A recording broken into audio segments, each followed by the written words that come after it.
everybody, it's Miss B. I'm back with story time. As you can tell, I love to read books. We have been listening to Flat Stanley, Invisible Stanley. He's not flat this time. We just can't see him. So, he's already had a few adventures and we're on to the next one. It is Chapter 5, The TV Show. Arthur was feeling left out. There's poor Arthur. Stanley always gets to have interesting adventures, he said, and that newspaper story was just about him. Nobody seems interested in me. The best way to draw attention, dear, said Mrs. Lambchop, is by one's character. Be kindly and fair. Cheerfulness is much admired as is wit. I can't manage all that, said Arthur. So Mrs. Lambchop spoke privately to Stanley. Your brother is a bit jealous, she said. When I was flat, Arthur was jealous because people stared at me, Stanley said. Now they can't see me at all and he's jealous again. Mrs. Lambchop sighed. If you could find a way to cheer him, do. The very next day, an important TV person telephoned Mr. Lambchop. Teddy Talker here, Lambchop, he said, host of the enormously popular TV show Talking with Teddy Talker. Will Stanley appear on it? It would please us to have Stanley appear anywhere at all, Mr. Lamb said. People can't see him, you know. I'll just say he's there, said Teddy Talker. Speak to the boy. Let me know.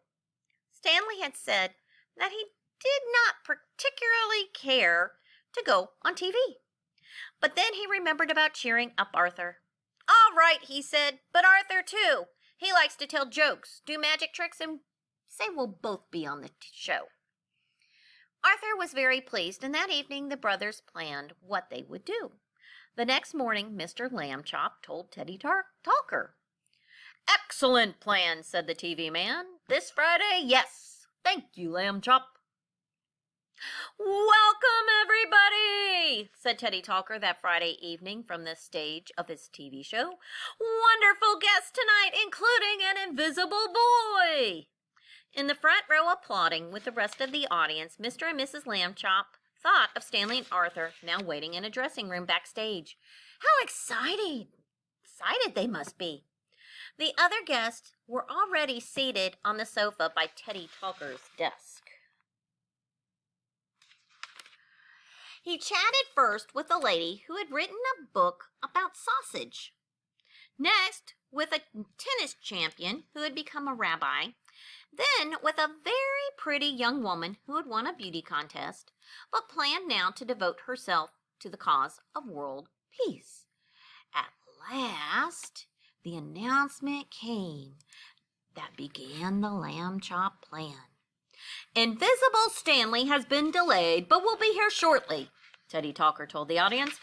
Meanwhile, we are fortunate in having with us his very talented brother. Protest rose. Brother? An invisible boy? Drat, good thing we got in free. Ladies and gentlemen, said Teddy Talker, mirth and magic with Arthur Lambchop. Arthur stepped out onto the stage wearing a smart black magician's cape Mrs. Lambchop had made for him, and he was carrying a small box which he placed on Teddy Talker's desk. Hello, everybody, he said. The box is for later. Now let's have fun. Heard the story about the 3 holes in the ground? He waited, smiling. Well. 2 people laughed, but that was it. I don't understand, said a lady sitting behind Mr. and Mrs. Lambchop. Mr. Lambchop turned around. Oh, wait a minute. Sorry. Almost forgot. Sorry, guys. There is Arthur on the stage.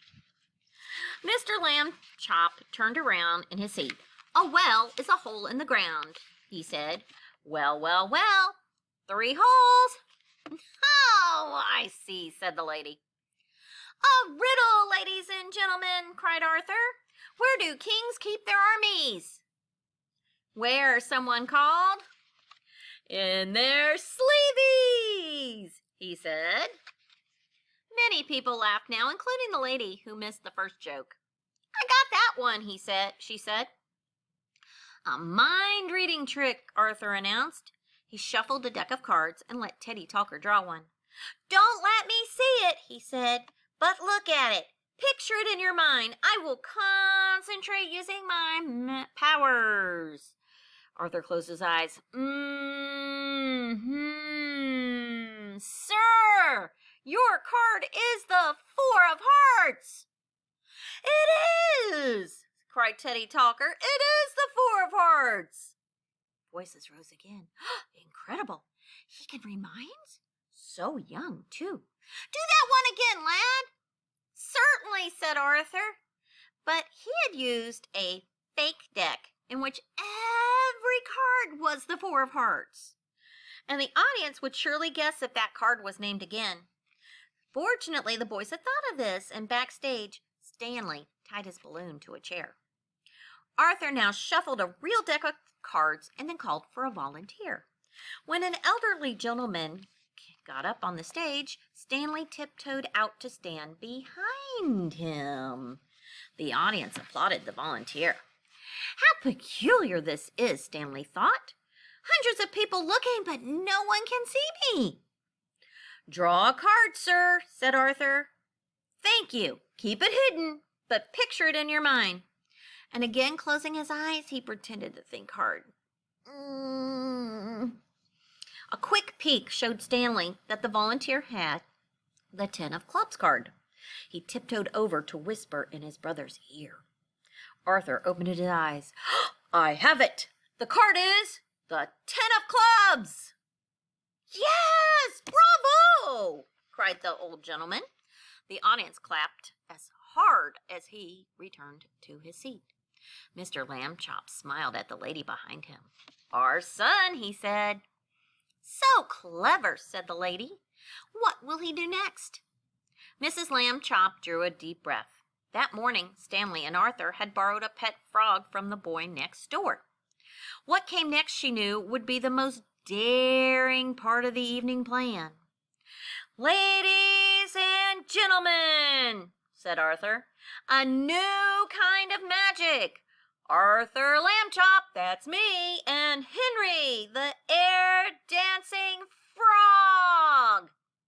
He lifted Henry from the box on Teddy Talker's desk and held him up. Henry, who appeared to be smiling, wore a little white shirt with an H on it, also made by Mrs. Lambchop. Fly, Henry, cried Arthur. Fly out and stand still in the air. Stepping forward, Stanley,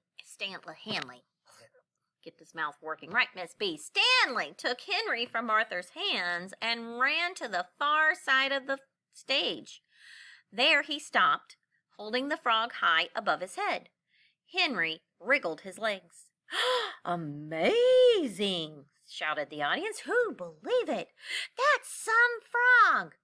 What keeps him up there? Circle, Henry, Arthur commanded. Circle in the air. Stanley walked rapidly in circles, swaying Henry as he went. The audience was tremendously impressed. What a fine magician! Mind reading and a frog flying?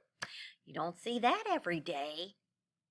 Pretending to control Henry's flight, Arthur kept a finger pointed at Stanley as he swooped the frog all around the stage. Whoops! Cried Teddy Talker as Henry flew above his desk. Over on the long sofa, the sausage rider, the tennis rabbi, and the beauty contest winner ducked down. Even Mr. and Mrs. Lambchop, who knew the secret of Henry's flight, thought it was an amazing sight. At last, to great applause, Arthur took Henry into his own hands and returned him to the little box. Stanley tiptoed off to get his smiley face balloon. The plan now called for Teddy Talker to announce the arrival of the invisible boy and introduce him. But Arthur had stepped forward again. Thank you for cheering me, he told the audience, but I have to say something. That first mind reading trick, I really did do that one. But the second trick, actually I can't read minds at all. And the flying frog, well, voices rose. Can't read minds? We've been lied to? The frog was lying? Not the frog, stupid. Wait, he's not done. Please, listen, said Arthur. It wouldn't be fair to let you think I did everything by myself. I had a helper. For the second trick, he saw the card and told me what it was, and Henry, well, my helper was whooshing him in the air. By now the audience was terribly confused. What? Who? What helper? It was just a regular frog. But some frogs fly. No, squirrels, not frogs. Whooshing? Arthur went on. My brother Stanley helped me. He fixed it for me to be on this show. He's a really nice brother, and I thank him a lot. Teddy Talker had sprung to his feet. Ladies and gentlemen, may I now present a very special guest who has been here all along. The Invisible Boy, Stanley Lambchop. Stanley came onto the stage carrying his smiley face balloon. Arthur put out his hand, and the audience could tell that Stanley had taken it. There was tremendous applause. The brothers bowed again and again, Stanley's balloon bobbing up and down. Arthur's smile was plain to see, and Mr. and Mrs. Lambchop, as they applauded, thought that even the balloon's painted smiles seemed brighter than before. I have 2 children myself, the lady behind them said, both entirely visible and without theatrical flair. We are a very usual family. As are we, said Mr. Lambchop, smiling. Mostly, that is. Arthur left the stage, and Stanley sat on the sofa between the sausage writer and the beauty contest winner and answered Teddy Talker's questions. He had no idea how he became invisible, he said, and it wasn't actually a great thing being that way, since he often got bumped into and had to keep reminding people he was there. After that, Teddy Talker thanked everyone for coming, and the show was over. Back home, Arthur felt the evening had gone well. I got lots of applause, he said, but maybe it was mostly because of what Stanley did. I shouldn't be too proud, I guess. Poise and good humor contribute greatly to a performer's success, said Mrs. Lambchop. You did well on both these counts. Return Henry in the morning, dear. Time now for bed. And snip, snap, snap, our story time is all out. I will be back tomorrow with chapters 6 and 7 of Stanley, Flat Stanley, Invisible Stanley. See you soon. Bye.